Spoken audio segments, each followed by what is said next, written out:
जय हिंद दोस्तों, नमस्कार। मैं राहुल आप सभी का स्वागत करता हूं अपने यूट्यूब चैनल पर। आज हम आपको एक नया टॉपिक पढ़ाने वाले हैं जो है मैथ का।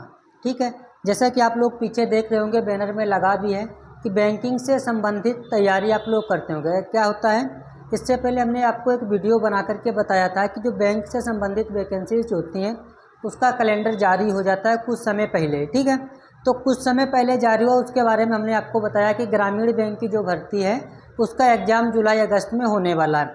तो उससे संबंधित एक टॉपिक्स हमारा होता है क्वाड्रेटिक इक्वेशंस का। ठीक है, इससे पहले हम कंप्यूटर पढ़ाएं वीडियो में। ठीक है, अब आज जो है आप लोगों को एक नया टॉपिक पढ़ाने वाले हैं गणित का, जो होती है क्वाड्रेटिक इक्वेशन। आज हम क्या करेंगे, इसके अलावा भी वीडियोज़ बनाएंगे। ऐसा नहीं कि पहला वीडियो बनाएंगे बस, हम पूरी क्वाड्रेटिक इक्वेशन मतलब बेसिक से एडवांस तक, जैसा कि हमने यहाँ पर लिख करके रखा है, बेसिक से एडवांस तक का हम आपको पढ़ाने वाले हैं। कौन सा? द्विघात समीकरण, जिसको हिंदी में बोला जाता है, इंग्लिश में बोलते हैं हम लोग क्वाड्रेटिक इक्वेशंस। होता क्या है, बैंक का कोई भी एग्जाम हो उसमें पक्का है और कंफर्म है कि 5 नंबर का आना है। 5 क्वाड्रेटिक इक्वेशंस के क्वेश्चंस वहाँ पर आने हैं और आपको कम से कम समय में करना होता है। आप क्या कर सकते हैं, वहाँ पर समय बचा सकते हो, ऐसा नहीं है, क्योंकि इसको करने के आसान तरीके भी हैं, सॉल्व करने के भी तरीके हैं। आप बिना पेन और पेपर के भी इस क्वाड्रेटिक इक्वेशंस को क्या कर सकते हो, हल कर सकते हो, उसका आंसर बता सकते हो। लेकिन उससे पहले आप लोगों को बेसिक उसका पता होना चाहिए कि किस फॉर्मेट में होता है, किस तरीके का उसका बेसिक है, जो बेसिक हम कंप्लीट कर सकते हैं। उसके बाद जो हम उसमें स्पीड मैथ में उसको चेंज कर सकते हैं। उसके बाद देखो, अगर आपको बेसिक पता है तो फिर आप ये समझ लो कि आप आसानी से 5 जो क्वेश्चंस आते हैं उनको मुश्किल से 1.5 से 2 मिनट में आराम से 5 के 5 कर सकते हो, अगर आपने बेसिक को अच्छे से सीख लिया तो। ठीक है, तो शुरुआत करते हैं किस तरीके से हमको करना है। हमने क्या लिख करके रखा है कि 5 नंबर का खेल है। यहाँ पे क्या है, बैंक का जो एग्ज़ाम होता है वहाँ पे 5 नंबर का खेल होता है। ये कन्फर्म है, हर हाल में 5 क्वेश्चन वहाँ पर आने वाले हैं। ठीक है, चलिए अब शुरुआत करते हैं किस तरीके से होता है। हमने कुछ यहाँ पे क्वाड्रेटिक इक्वेशंस मतलब उनके इक्वेशंस 4 लिख करके रखी हैं। आपको बता दें कि जो हमने 4 इक्वेशंस लिख के रखी हैं, इसी हिसाब से सबके सब क्वाड्रेटिक इक्वेशंस होते हैं। बस यहाँ पर अगर चेंज होगा वो नंबर्स का खेल होगा। मतलब यहाँ पे क्वाड्रेटिक में जो सबसे बड़ा खेल होता है वो साइन का होता है। अगर आपने साइन को पहचान लिया तो ये समझ लो आप आसानी से क्वाड्रेटिक इक्वेशंस के आंसर्स को टिक कर सकते हो और एकदम सही टिक कर सकते हो। ठीक है, बस सबसे ज़्यादा खेल जो होता है वो साइन का ही होता है। जैसे यहाँ पे क्या लिखे, इस फॉर्मेट में होता है ax² plus minus bx plus minus, यहाँ पे क्या हो सकता है, 0 नहीं c प्लस माइनस c हो सकता है यहाँ पे, और बराबर में 0। ये एक क्वाड्रेटिक इक्वेशंस का मेथड होता है। अब हमने यहाँ पे पहला लिख करके आपके सामने रखा है कि x² प्लस 13x प्लस 40 बराबर में 0। अब इसके गुणनखंड क्या आएंगे, प्लस में आएंगे या माइनस में आएंगे, वो आपको बेसिक तरीके से अभी हम आपको बताने वाले हैं। एक तो क्या हो सकता है, इक्वेशंस के साइन क्या हो सकते हैं, प्लस और प्लस, मतलब इक्वेशंस के साइन दोनों प्लस में भी हो सकते हैं, ये आपको याद रखना है। इसमें एक होता है कांस्टेंट और एक होता है कॉफिशिएंट। ठीक है, एक होता है कांस्टेंट और एक होता है कॉफिशिएंट। इसको हम लोग क्या बोलते हैं, कॉफिशिएंट साइन बोलते हैं। इसको क्या बोलते हैं, कॉफिशिएंट बोलते हैं, ये आपको याद रखना है। और ये वाला साइन होता है हमारा कांस्टेंट का होता है। मतलब यहाँ पे जो वैल्यू होती है वो कांस्टेंट की, मतलब इसको क्या बोला जाता है, यहाँ पे कॉफिशिएंट ये और फिर ये कांस्टेंट होता है। इस तरीके से आप आसानी से बता सकते हो। कॉफिशिएंट और कांस्टेंट का क्या होता है, मल्टीप्लाई कराया जाता है। दूसरा साइन क्या हो सकता है, दोनों साइन माइनस के भी हो सकते हैं, ये आपको याद रखना है। ठीक है, फिर साइन हमारे माइनस और प्लस में भी हो सकते हैं इक्वेशंस के। उसके बाद हमारा प्लस और माइनस भी साइन हो सकता है। अब जो खेल हमारा है वो इसी का है, किसका, साइन का खेल होता है क्वाड्रेटिक इक्वेशन में। इन्हीं 4 साइन के ऊपर पूरा क्वाड्रेटिक इक्वेशंस होता है और इसमें जो भी है वो बदलाव होगा प्लस और माइनस में। अब हम आपको बताते हैं इसको हल करने का तरीका क्या है। जैसा कि आप देख रहे हो, आप बताते हैं कि इसमें ऑप्शंस कैसे आते हैं। ऑप्शंस क्या होता है, इसमें 2 क्वाड्रेटिक इक्वेशंस आती हैं, एक x पर और एक y पर। तो उसमें आपको ये बताना होता है कि जो x वाली है वो y वाली इक्वेशन से बड़ी है। अगर x के वैल्यू y से बड़ी आती हैं तो हमको ये वाला लगाना है, ठीक है। अगर x की वैल्यू y से छोटी आती है तो हमको ये ऑप्शन से बी लगाना है। अगर x की वैल्यू बड़ी है या फिर बराबर है तो फिर हमको सी ऑप्शन से लगाना है, मतलब बड़ी भी है और एक दूसरी वाली वैल्यू बराबर है। सेम इसका अपोजिट ये इधर से हो सकता है कि x लेस देन बराबर y, और यहाँ पे आता है x से बराबर y मतलब कैन नॉट डिटरमाइन, जहाँ पर हम बता ही नहीं सकते, जिसको हम CND बोलते हैं, ठीक है। तो इस तरीके के ये 4 ऑप्शंस आते हैं और बैंक के एग्ज़ाम में 5 ऑप्शंस हमेशा आते हैं, ABCD और E, ये आपको याद रखना है। अब चलते हैं किस तरीके से साइन टेबल को देखते हैं। साइन टेबल का मतलब हमने लिख करके रखा है, अगर इक्वेशंस के साइन इस तरीके से हैं, अगर इक्वेशन में दोनों साइन प्लस के हैं तो इसका मतलब रिजल्ट जो हमारा आएगा, आंसर जो आएगा, दोनों आंसर हमारे माइनस में आएंगे, ठीक है। अगर इक्वेशंस के साइन दोनों प्लस के हैं तो जो रिजल्ट हमारा आएगा, आंसर आएंगे, वो दोनों माइनस में आएंगे, ठीक है। उसके बाद अगर इक्वेशंस के साइन दोनों माइनस के हैं, दोनों माइनस के हैं तो इसका मतलब ये है जो हमारा रिजल्ट मतलब आंसर आएगा, एक प्लस का आएगा और एक माइनस का आएगा, ये आपको याद रखना है, ठीक है। दूसरा आपको बताते हैं, अगर इक्वेशंस के साइन माइनस और प्लस हैं, माइनस और प्लस है तो जो रिजल्ट हमारा आएगा मतलब आंसर आएंगे, दोनों प्लस के आएंगे, दोनों प्लस के आएंगे, ठीक है। अगर इक्वेशंस के साइन हमारे माइनस और प्लस में है तो दोनों रिजल्ट जो है वो माइनस और प्लस में आएगा। इसको अगर आपने याद कर लिया, इस टेबल को अगर आपने याद कर लिया ना, तो इसके बाद जो वीडियो आएगा वो साइन मेथड से ही हम आपको बताएंगे किस तरीके से देख करके ही आंसर को बता सकते हो, ठीक है। तो ये टेबल जरूर याद रखना, अगर दोनों प्लस के हैं तो आंसर दोनों माइनस, अगर माइनस हैं दोनों तो आंसर प्लस माइनस, अगर माइनस प्लस है तो दोनों प्लस के, अगर प्लस माइनस है तो एक माइनस और एक प्लस का, मतलब दोनों उसमें हमारे जो हैं फैक्टर दो हैं, दो आते हैं ना फैक्टर, तो दोनों फैक्टर हमारे प्लस माइनस प्लस इस तरीके से आएंगे। मेन चीज़ ये याद रखना है आपको कि अगर इक्वेशंस के साइन ये होंगे तो रिजल्ट इस तरीके से आएगा, मतलब आंसर हमारा इस तरीके, जो फैक्टर आप करोगे वो उधर इस तरीके के आने वाले हैं, ठीक है। अब हम लोग चलते हैं, पहला क्वेश्चन दिया है कि x² प्लस 13x प्लस 40 बराबर में 0। अब अगर इसके हम फैक्टर करते हैं, ठीक है, फैक्टर की अगर हम बात करते हैं, इसके टुकड़े करते हैं तो किस तरीके से हमको करना, ये आपको याद रखना है। चलिए अब देखते हैं, अगर यहाँ पे क्या किया गया है, 40 कॉफिशिएंट और कांस्टेंट का मल्टीप्लाई कराया जाता है, ठीक है।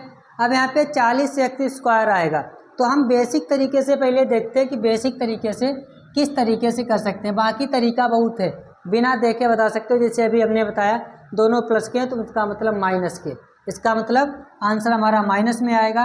8 और 5 13 होता है और 8 पंचे 40, मतलब x की वैल्यू जो आएगी 8 और 5 आएगी, बता सकते हो ना। लेकिन बेसिक तरीका क्या है, अगर बेसिक आपको पता है तो फिर आप आसानी से बता सकते हो, बेसिक अगर नहीं पता फिर दिक्कत होगी।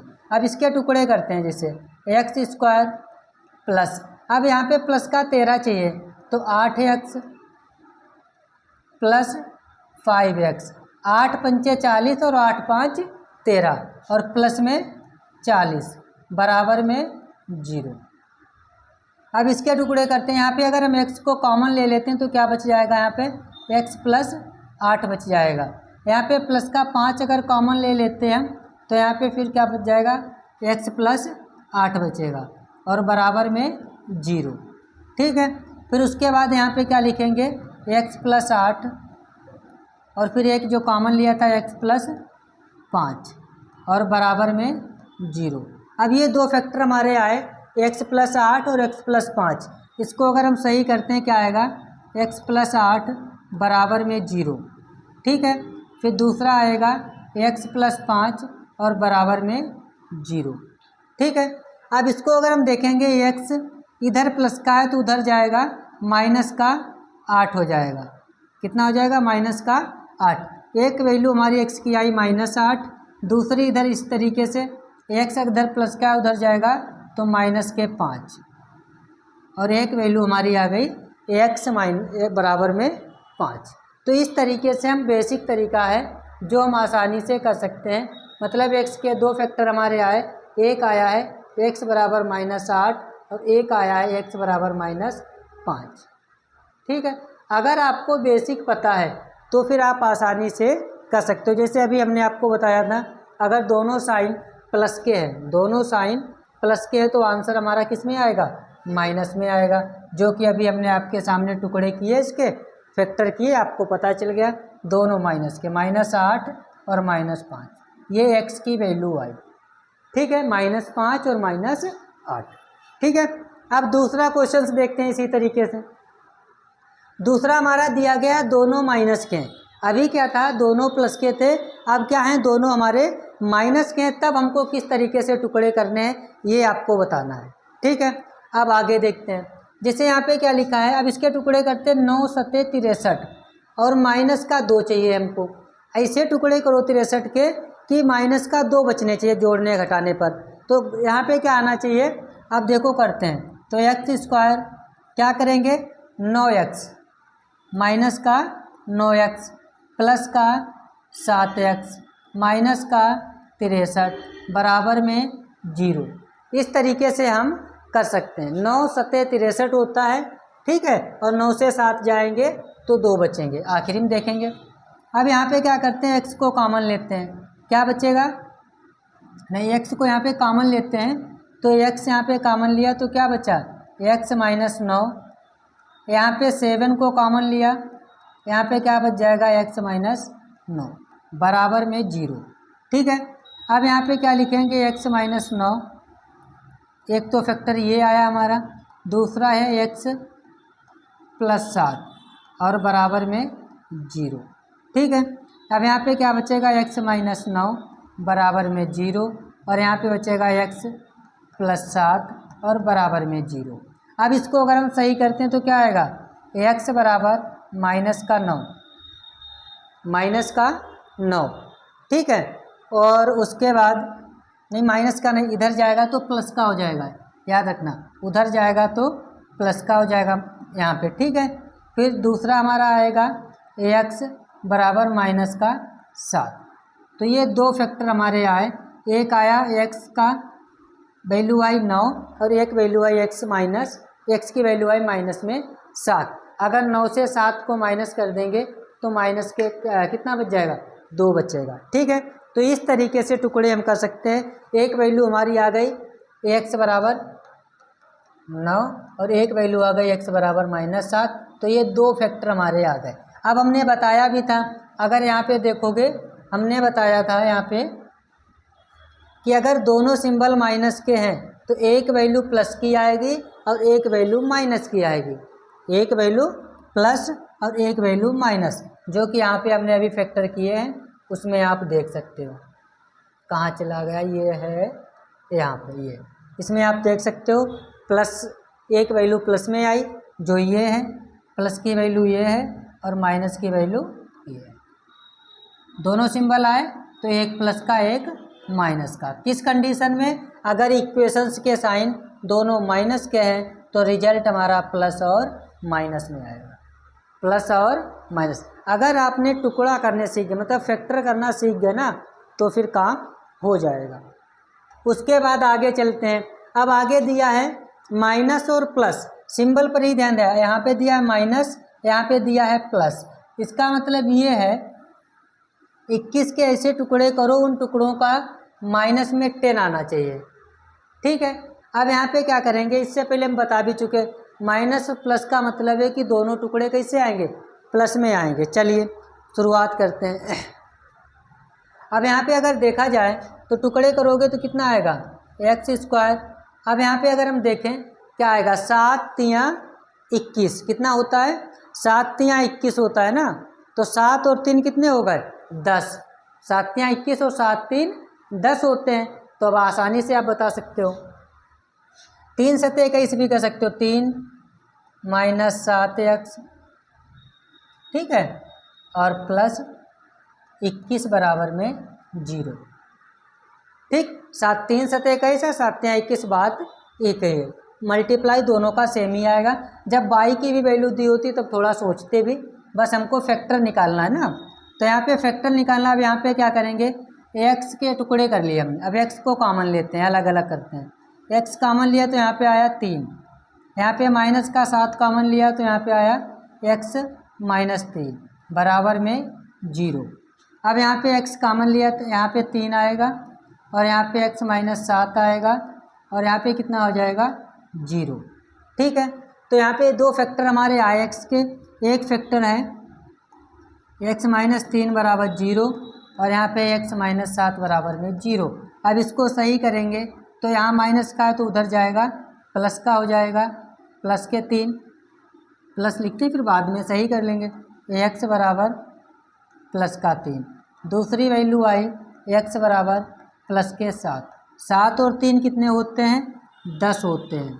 7 और 3 10 होते हैं और 7 यहाँ 21 होते हैं। ठीक है, प्लस प्लस मल्टीप्लाई में माइनस होता है तो माइनस हो जाएगा यहाँ पे। ठीक है, मल्टीप्लाई कराने पर माइनस, जोड़ने पर 10 हो ही रहे हैं। अब यहाँ पे दो वैल्यू आई x की वैल्यू एक आई 7 और एक आई है 3, एक 7 आई है और एक 3 आई। और हमने इससे पहले आपको बताया भी था साइन वाली टेबल में कि अगर इस तरीके से साइन आते हैं तो इसका मतलब जो हमारा आंसर आएगा, दोनों फैक्टर जो हमारे आएंगे वो कैसे आएंगे, दोनों प्लस के आएंगे, जो कि तुम्हारे सामने अभी आए हैं। यहाँ पे देख सकते हो दोनों फैक्टर कैसे आए हैं, प्लस के आए हैं। ठीक, अभी क्या बताया था, अगर साइन की टेबल, ये याद रखना, अगर इक्वेशन के साइन माइनस और प्लस हैं तो रिजल्ट जो है वो प्लस में आएगा, रिजल्ट जो है वो प्लस में आएगा। ठीक है, इसको चेंज करने के बाद रिजल्ट प्लस में आ जाते हैं दोनों, ये आपको याद रखना। लास्ट क्वेश्चन बचा है, कौन सा बचा है, प्लस और माइनस का। अब फिर से वही है, हमें लगता है अंक वही है, बस हमको क्या करना, मल्टीप्लाई कराना, ये आपको याद रखना है। ठीक है, अब यहाँ पे देखते हैं कैसे करना है। 9 सते 63 और 9 और 7 का अंतर +2 आएगा, बस हमको ये याद रखना है। एक चीज़ थोड़ा सा आगे बताएंगे, अगले वीडियो में बताएंगे, ये जो साइन होता है इसका अपोजिट साइन आता है यहाँ पे नीचे। तो यहाँ पे जब हम मल्टीप्लाई कराएंगे तो बड़ा अंक जो है इस साइन का अपोजिट आता है, वो चीज़ें बाद में बताएंगे, वो ट्रिक में बताएंगे या स्पीड मैथ में बताएंगे किस तरीके से देख करके करना। अब इसका मल्टीप्लाई कराओ, क्या करेंगे, x²। अब यहाँ पे क्या करोगे, प्लस, प्लस का साइन है तो प्लस ही करोगे ना, प्लस करोगे नहीं, यहाँ पे क्या करोगे, अपोजिट साइन, जो कि अभी बताया, -9x प्लस 7x -63 बराबर में 0। सही किए ना, 9 सत्ते 63 और 9 और 7 का अंतर 2 ही होता है, ये आपको याद रखना है। ठीक है, 9 सत्ते 63। अब आपको क्या करना, देखो यहाँ पे x को कॉमन ले लो, क्या बचेगा, x -9, यहाँ पे क्या, प्लस का 7 कॉमन ले लो, यहाँ पे प्लस का 7 कॉमन ले लो, यहाँ पे क्या बचेगा, x -9 बराबर में 0। ठीक है, अब यहाँ पे क्या करेंगे, x -9, एक फैक्टर ये है और यहाँ पे जो कॉमन लिया था x + 7 और बराबर में 0। अब हमें क्या करना, आगे जो फैक्टर को सही करना है, x -9 बराबर में 0, दूसरा फैक्टर है x + 7 और बराबर में 0। अब कैसे करोगे, अगर माइनस के उधर जाएंगे प्लस के हो जाएंगे, तो x बराबर 9, एक फैक्टर आया हमारा, x की वैल्यू 9 आई, इधर प्लस के है तो उधर माइनस के हो जाएंगे 7, तो एक वैल्यू आई -7। ठीक है, तो x की दो वैल्यू आई, x बराबर 9 आई और एक वैल्यू आई x बराबर -7। अब 9 से 7 चले जाएंगे, कितने बचेंगे, 2 बचेंगे। कितने बचे आएंगे, प्लस के 2 बच जाएंगे, जो कि यहाँ पे प्लस के 2 हैं। ठीक है, हमने बताया भी था, अगर यहाँ पे देखो साइन बताए थे आपको, यहाँ पे टेबल में अगर प्लस और माइनस दिया है तो इसका मतलब ये है माइनस और प्लस आंसर आ सकता है, आ सकता है, क्या आएगा। ठीक है, तो यहाँ पर वही सेम आया है। ठीक है, माइनस और प्लस, एक आया प्लस का 9 आया है और माइनस का 7। ये सब वैल्यू हमारी आई। तो ये है तरीका हमारा बेसिक। देखो अब आपको हमने ये तरीका बता दिया है कि बेसिक में हम टुकड़े किस तरीके से मतलब फैक्टर कैसे कर सकते हैं। अब हम कल क्या बताएंगे आपको, आपके लिए कम से कम 15 से 20 क्वेश्चंस बनाएंगे। उसमें फिर हम आपको बताएंगे टाइम की बचत कैसे करते हैं, किस तरीके से बिना देखे मतलब बिना ये फैक्टर किए आंसर हम बता सकते हैं।